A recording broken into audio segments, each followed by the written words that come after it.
কেমন আছো বন্ধুরা? ছোটদের পুরাণ কথা চ্যানেলে সকলকে স্বাগত। বশিষ্ঠ মুনির এই কথা শুনে রাজা দিলীপের দুই স্ত্রী সেই মাংসপিণ্ডকে রাস্তায় রেখে চলে এলেন।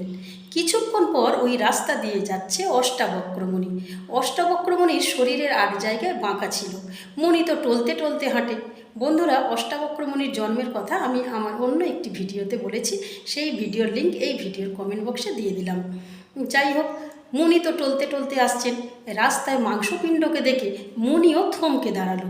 থমকে দাঁড়িয়ে মুনির মনে হলো এই মাংসপিণ্ডটা বোধহয় তাকে দেখে হাসছে। তখন মুনি তাকে বলল, তুমি কি আমার দিকে হাসছো? তুমি যদি আমার দিকে হাসো তাহলে এক্ষুনি তোমার মৃত্যু হবে।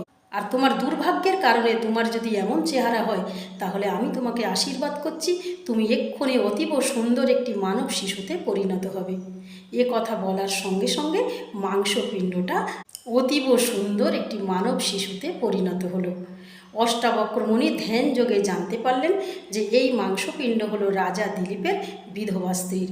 তিনি নবজন্ম দেয়া সেই শিশুটিকে কোলে এনে রাজা দিলীপের দুই স্ত্রীকে দিলেন এবং বললেন, এর ভাগে ভাগে জন্ম হয়েছে। প্রথমে তোমাদের গর্ভ থেকে জন্ম হয়েছে, তারপরে আমি একে প্রাণদান করেছি, তাই ভাগে ভাগে এর জন্ম হয়েছে বলে এর নাম রাখলাম ভগীরথ। বন্ধুরা, আজকের এই পর্যন্ত। পরের দিন বলবো এই কাহিনীর পরের অংশটুকু। আর আজকের কাহিনী কেমন লাগলো তোমরা লাইক কমেন্টস করে